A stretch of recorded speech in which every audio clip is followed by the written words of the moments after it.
Alright, so now we've got about 10 minutes that you can use either for Q&A or discussion or whatever you'd like. Alright, so I know I skipped way too much and went way too fast. What do you want me to go back to? Yes. Epigenetics.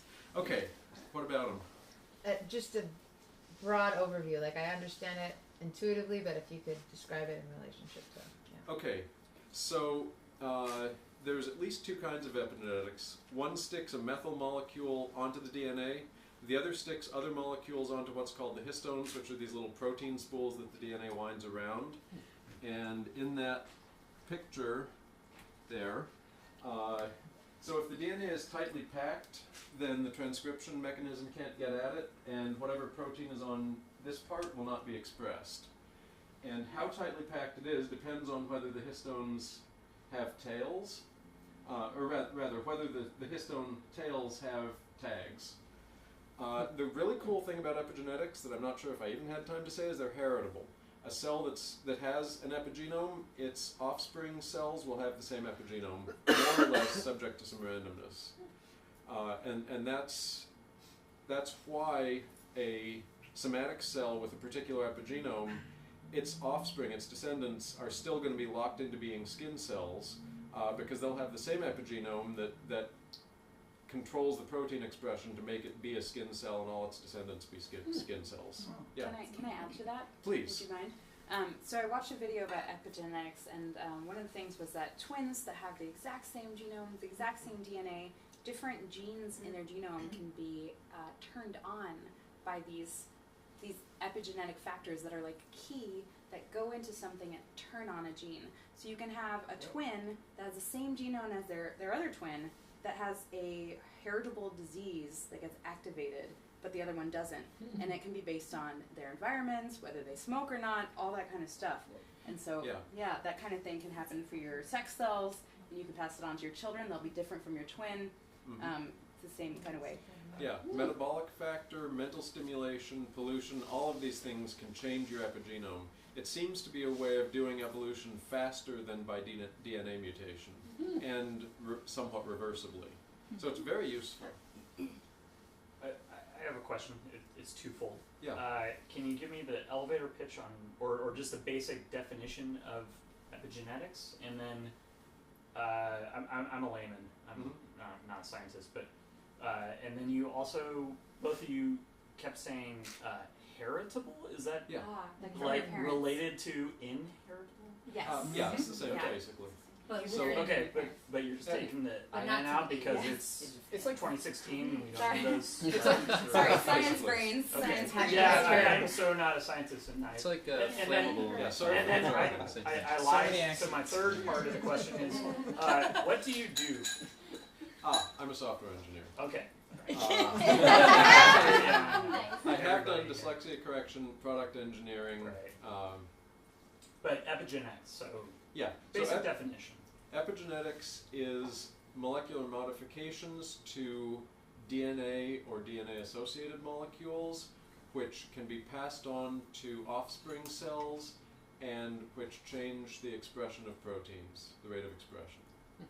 Is that what you're looking for? It changes what the genes do. Can you maybe just say what epi means? Epi, I don't know. What's epi mean as a group? It means upon. So it's like stuff that's happening on top of the genome. Yeah, so it's like an overlay or a... It literally Could you call it adaptation? It's like a part of the genome. Sorry? Is it an adaptation to the... It's a mechanism that allows an organism to change how its genome works, to change the rate of production of particular proteins. So like if you start out with just your egg cell, your one cell turns into a bunch of cells, and then eventually some of those have to turn into nose cells and like liver cells and stuff. So the epigenetics is a little chemical piece, adds on to the DNA. It's like boom, make a liver cell. Yeah. Yes. I just want to tag onto that to help sort of explain like the spools basically will protect a lot of those genes from being expressed. Oh. Right. So When it's wound up tightly, yeah. the molecules can't get at it yeah. to read it. So when your reader comes over to read that part of the DNA, the part that's too spooled up can't be read, and so that part of the genome is not expressed. So Right. the epigenetic mechanisms really determine why it's a skin cell, as opposed, even though they have the same entire genome is within all of your cells, the epigenetics tightly wind it, and so make it so that those cells can't be those parts of the genome can't be expressed. It's like Right. locking a book so you can only read some of the chapters. Yeah. Exactly. Yeah. Yeah, I was gonna offer a metaphor to that effect. Basically, like imagine that all of your cells are like a library of a single book. All of the words are the same, like all of the words and commas and periods and all that are the same, and yet the epigenetics is like gluing some of the pages shut. Yes. Where you can't access that to express it, and so every cell might have a slightly different set of pages that are going to be read on any given kind of Yeah. Right. And sometimes accidents sort of happen where like you're in a bunch of pollution, or all this stuff happens where you accidentally open a different part of the book because something unlocked it. Right. So if you glue a few pages together or dissolve the glue from pages, then those cells, as they get copied in your body normally, the copy of the book will have the same pages glued together or unglued.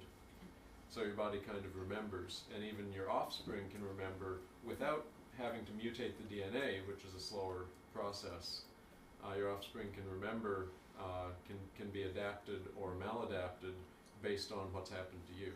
I just want to also specify children, meaning, or the offspring of the cells in your arm, not meaning your babies you're popping out. No, actually, Your sex cells. so both the But cells. they're different Yeah. parts of it. Yeah. Yeah, so both the non-reproductive cells and the reproductive cells can have epigenetic changes, and so your actual children can inherit your metabolic epigenetic condition. But also the cells in your own body, once they undergo that change, you're kind of stuck with it in your own body. Yeah. So does epigenetics have more to do with making a gene active or with protecting it and making it not expressed? Or is it just both? Probably both, especially since one gene being active can turn off another gene. Oh, I see. So you turn off the first gene and another gene turns on. Got it. Yeah, it can go either way. Yes. What are the positive benefits? I see the health endpoints that don't look positive. Are there any? What are some positive expressions of epigenetic? So the fact that you have different cells in your body and different roles, cells lining your blood vessels, Like having that liver? that's a positive benefit of epigenetics. Because if you didn't have that, you might be as mushy as a hydra. Sure. So maybe going that same book theory, the pages you're opening that are glued are saying like, this is how you make a sniffing cell. Oh, okay, I'll make it. Are there still hydras Yes. alive in the world today? Oh yeah, you can experiment on them. That's how we know that if you grind them up and you get hydra soup and then you get hydras out of it. If you Yeah. find things on the That is so beach cool. that kind of look like feathers, like little clumps of feathers, but they're not very feathery, they just look like feathers, those are often hydroids. Oh, Mm. interesting. Yeah. So you said that, well, I've heard several times, like in the news and such, that you can inherit epigenetics from your ancestors. So like, for example, if your grandmother smoked, it could affect your body weight or other things like that. But so I'm wondering, you said that these things bind on, do they ever unbind? And I was wondering, it sounds rather dramatic than if it's something that's stuck on there strong enough that it can last generations. How frequently do your epigenetics change? Is it something that changes daily or like over generations? We're still learning. Obviously, there are some things that cause the epigenetics to change. I don't know. Some changes probably slowly fade through natural error mechanisms. Some of them are probably reversible by specific triggers. I mean, it's possible they'll discover that meditation changes your epigenome. If 1 hour of diesel pollution can change it, which one study claimed it did, then probably it can change back. Do a lot of these studies look at twins who are separated at birth? Probably. I don't actually know a lot about epigenetics in humans. It's a very rapidly changing field. I remember when epigenetics first was discovered, which was like a decade ago. I I mean, really very recent, it wasn't clear whether epigenetic changes could be inherited by your children, and now it is clear that they can. I don't think you've talked much yet. Are you thinking of separating your twins Yeah. and masters? That's pretty good that you It's an excellent question. They don't have the same DNA. Yeah, they are fraternal twins, so I there's think no point. One more question. Yeah. On your very last slide, Yeah. did you list yourself as a reference? No, I listed myself as a contact for more information. So you could be our reference. Quick question. Yeah, so Quick question. Okay, host prerogative. Yes. Is Hydra where the guys in Captain America come from? Is that the inspiration for that enemy? They Keep coming back. so Keep Hydra, coming back. Hydra, the species, was named after the mythological multi-headed Greek creature, and that Greek creature was probably the inspiration for the bad guy's name. Good In other naming words, they scheme. have a common I like it. ancestor. Yes, common ancestor. Love it. Yes, yes, the meme is here. Great. All right,